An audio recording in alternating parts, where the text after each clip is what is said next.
તો આ તરફ જૂનાગઢ જિલ્લામાં ફરી એક વખત વરસાદી માહોલ જામ્યો છે। ગિરનાર પર્વત પર ધોધમાર વરસાદ વરસી રહ્યો છે। શહેરના મધ્યમાંથી પસાર થતી કાળવા નદીમાં પૂર આવ્યું હોય તેવા દ્રશ્યો સામે આવ્યા છે। નીચાણવાળા શાહપુર, વડાલ અને આ તમામ ગામોને એલર્ટ પણ આપવામાં આવ્યું છે।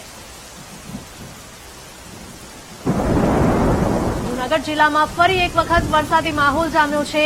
ગિરનાર પર્વત પર ધોધમાર વરસાદ વરસ્યો છે, જેના કારણે શહેરમાં પાણી પ્રવેશ્યું છે। વધુ માહિતી સાથે સંવાદદાતા જય જોડાયા છે। જય, જણાવશો કે જૂનાગઢમાં ફરી એક વખત ધોધમાર વરસાદ?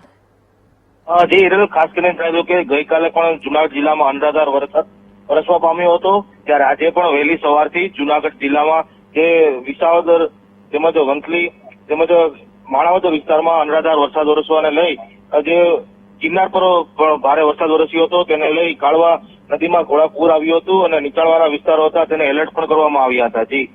જી જય, આભાર।